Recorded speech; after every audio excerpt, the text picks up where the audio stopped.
성도 여러분, 하루 동안 평안하셨습니까? 2022년 9월 23일 금요일 새벽 기도회를 시작하겠습니다. 오늘 저희들에게 주신 하나님의 말씀은 사무엘 하 3장 27절부터 39절까지 말씀입니다. 사무엘 하 3장 27절부터 39절까지 말씀 함께 보시겠습니다. 아브넬이 헤브론으로 돌아오매 요압이 더불어 조용히 말하려는 듯이 그를 데리고 성문 안으로 들어가 거기서 배를 찔러 죽이니 이는 자기의 동생 아사엘의 피로 말미암음이더라. 그 후에 다윗이 듣고 이르되 넬의 아들 아브넬의 피에 대하여 나와 내 나라는 여호와 앞에 영원히 무죄하니 그 죄가 요압의 머리와 그의 아버지의 온 집으로 돌아갈지어다. 또 요압의 집에서 백탁병자나 나병 환자나 지팡이를 의지하는 자나 칼에 죽는 자나 양식이 떨어진 자가 끊어지지 아니할지로다 하니라. 요압과 그의 동생 아비새가 아브넬을 죽인 것은 그가 기브온 전쟁에서 자기 동생 아사엘을 죽인 까닭이더라. 다윗이 요압과 및 자기와 함께 있는 모든 백성에게 이르되 너희는 옷을 찢고 굵은 배를 띠고 아브넬 앞에서 애도하라 하니라. 다윗 왕이 상여를 따라가 아브넬을 헤브론에 장사하고 아브넬의 무덤에서 왕이 소리를 높여 울고 백성도 다 우니라.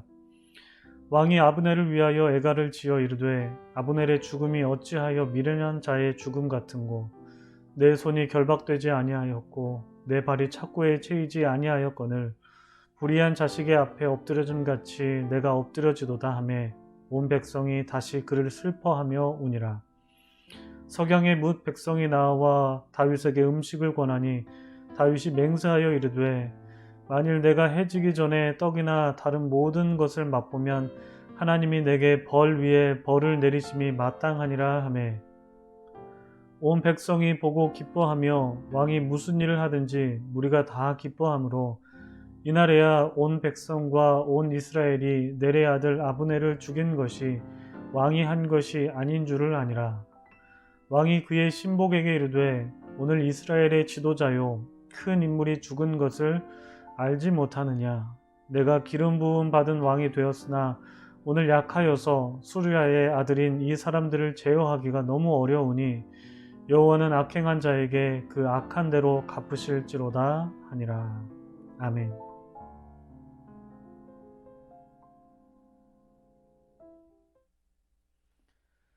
네, 참 좋으신 우리 주님의 크신 은총이 우리 토론토 한인 장로교회 모든 교우분들에게 오늘도 함께 하시기를 주님의 이름으로 축복합니다.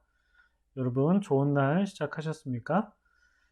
오늘도 주님의 안에서 좋은 날, 웃는 날 되시기를 바랍니다. 오늘 저희에게 주신 하나님의 말씀은 사무엘하 3장 하반부 말씀입니다.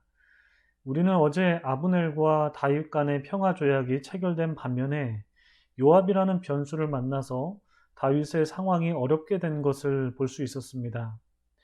오늘 본문은 요압이 아브넬을 제거하고 그 일을 알게 된 다윗의 행동에 관한 말씀인데요. 27절을 보시면 아브넬이 요압에 의해 죽는 장면이 나오고 이는 요압의 동생 아사엘의 피 때문이었다라는 설명을 우리가 볼 수 있습니다. 우리가 앞서 아브넬이 아사엘을 죽이는 장면을 보았는데 사실 아브넬이 악감정이 있어서 아사엘을 죽였다기보다는 두 번이나 아사엘에게 따라오지 말라라는 경고를 했죠. 그러나 아브넬의 경고에도 불구하고 아사엘이 공명심에 사로잡힌 나머지 무모하게 아브넬을 쫓았기 때문에 아브넬로서는 하는 수 없이 아사엘을 죽일 수밖에 없었던 장면 여러분 기억하십니까? 그러나 이 일이 요압에게는 복수의 칼날을 갈게 만들었죠.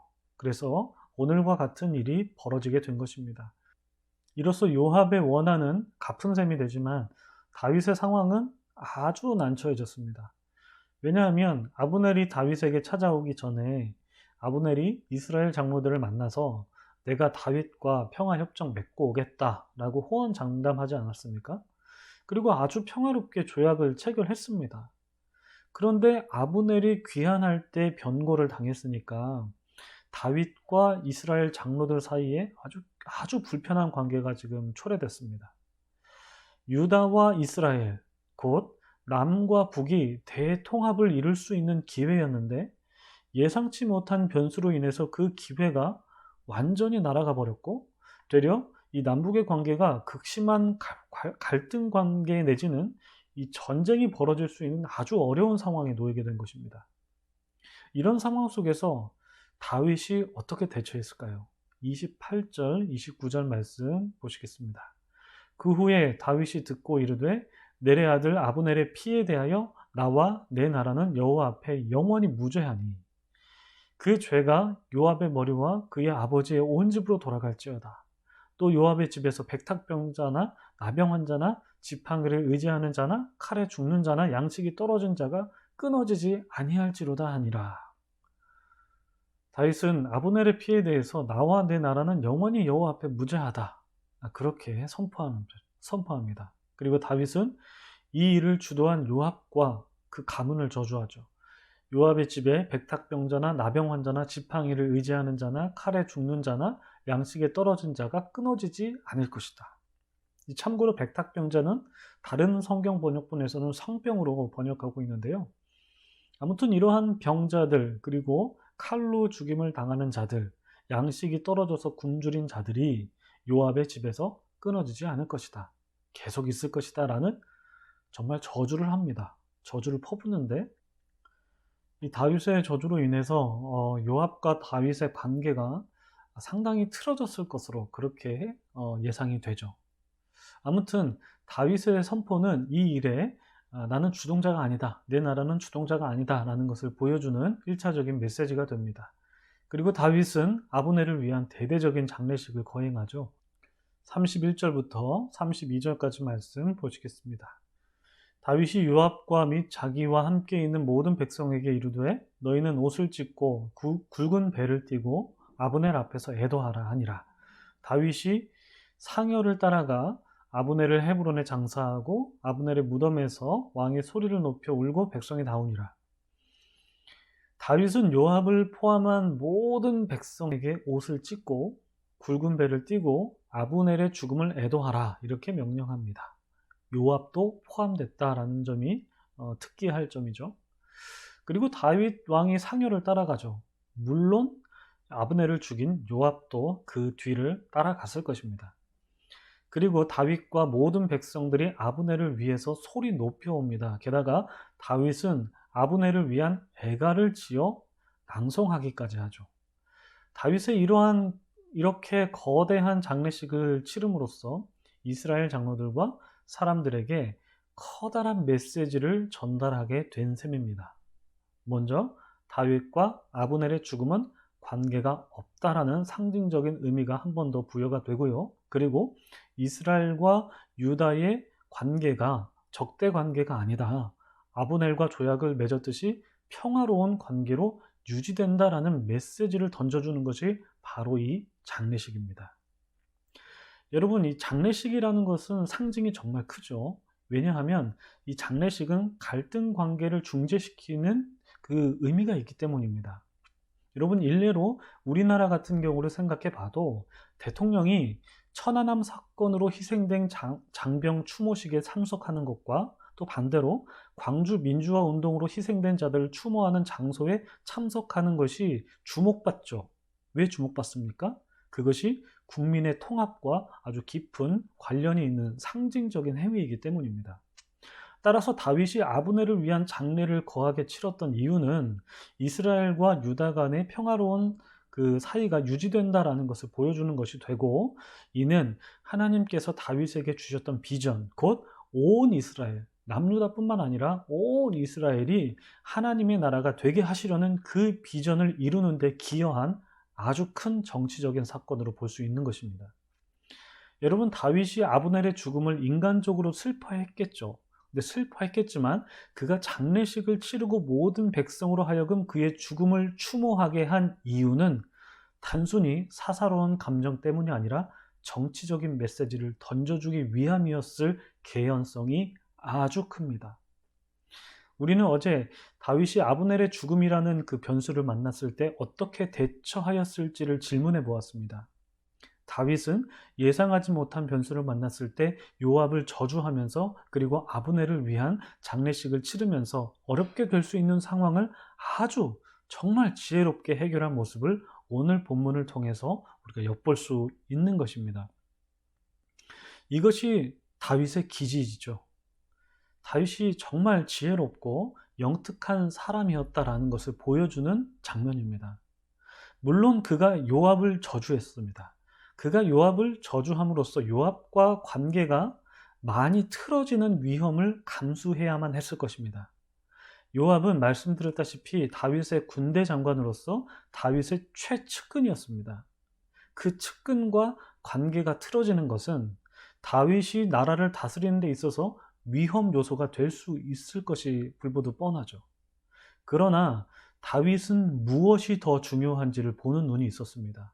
그리고 더 중요한 것을 위해서 덜 중요한 것을 포기할 줄 알았습니다.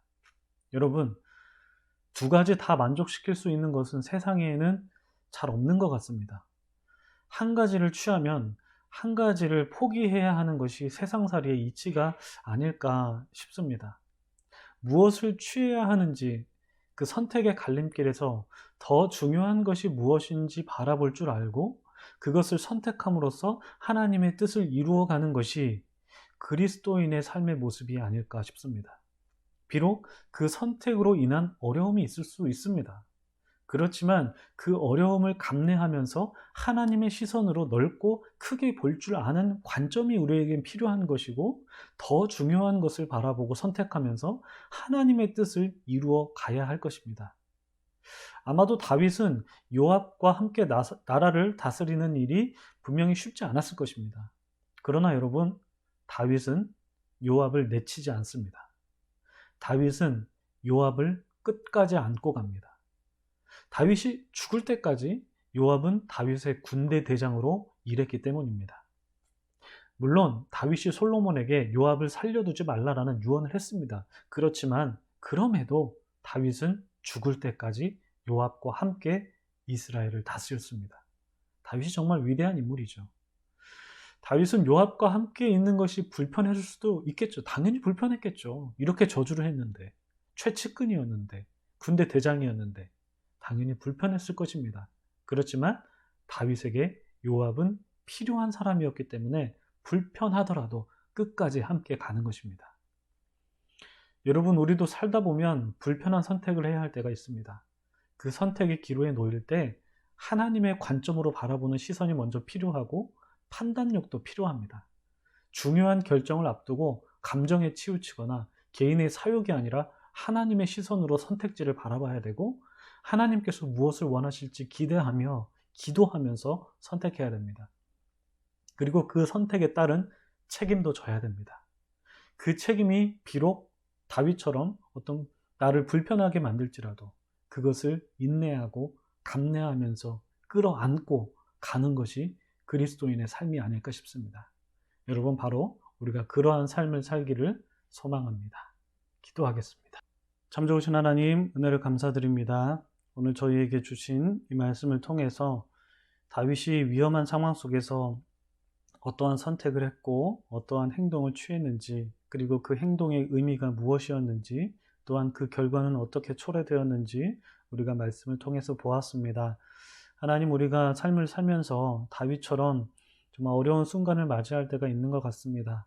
그럴 때 우리가 선택의 기로에 놓일 수가 있는데, 하나님, 그 선택지 앞에서 우리의 생각과 판단으로만 결정하는 것이 아니라 하나님께서는 무엇을 원하실까 진지하게 고민해보고 하나님께 기도하면서 선택할 수 있도록 도와주시옵소서. 비록 그 선택으로 인해서 나에게 어려운 상황에 있을 수도 있겠지만 그것을 잘 감내하고 인내하면서 나아갈 수 있는 그리스도인이 다 될 수 있도록 주여 저희를 이끌어 주시옵소서. 감사드리며 예수님의 이름으로 기도드립니다. 아멘. 네, 여러분 계속해서 기도하면서 나아가도록 하겠습니다. 기도하시겠습니다.